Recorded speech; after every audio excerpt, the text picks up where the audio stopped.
sciogliere gli indugi e basta con i pretesti per rinviare l'inderogabile pratica dell'autonomia del Veneto.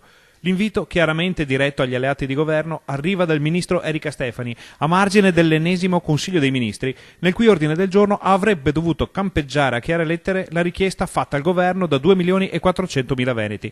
Già, avrebbe dovuto, perché le riunioni di governo di questi giorni vengono convocate, sconvocate e sospese con una facilità disarmante.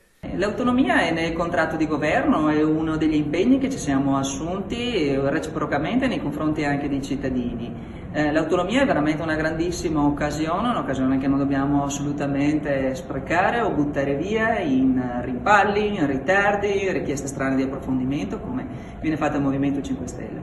È ora di sciogliere veramente gli indugi e di guardare veramente all'obiettivo. I tentennamenti, se uno ha delle idee di approfondire un tema li posso anche capire, se invece ha un intento pretestuoso per allungare i tempi o di dire no a delle regioni che legittimamente hanno fatto delle richieste, stiamo commettendo qualcosa di grave anche dal punto di vista istituzionale. L'orologio fa tic-tac e noi lo ricordiamo puntualmente con il nostro contatore dei giorni perduti, che scrive nero su bianco il tempo passato dal referendum del 22 ottobre del 2017. Sul tema dell'autonomia è intervenuto anche il governatore del Veneto Luca Zaia a Roma per la doppia partita su grandi navi e Mose da una parte e sulle Olimpiadi di Cortina e Milano dall'altra. Ancora non si dà adempimento a quello che prevede la Costituzione.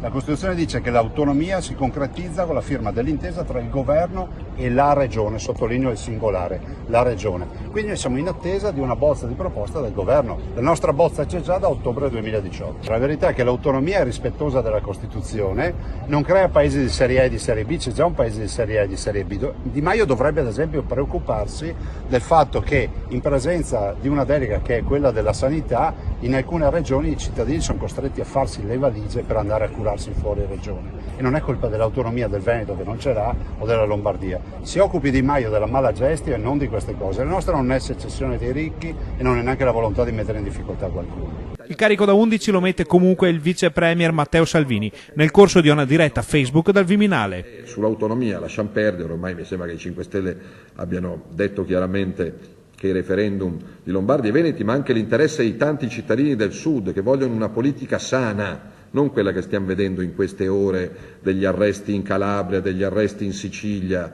Chi sbaglia paga, anche e soprattutto in politica. Se c'è un sindaco che non è capace, se c'è un governatore che non è capace, deve pagare. L'autonomia è questo. Premiare chi fa bene e veloce, chi risparmia, e punire non i cittadini, ma i politici incapaci.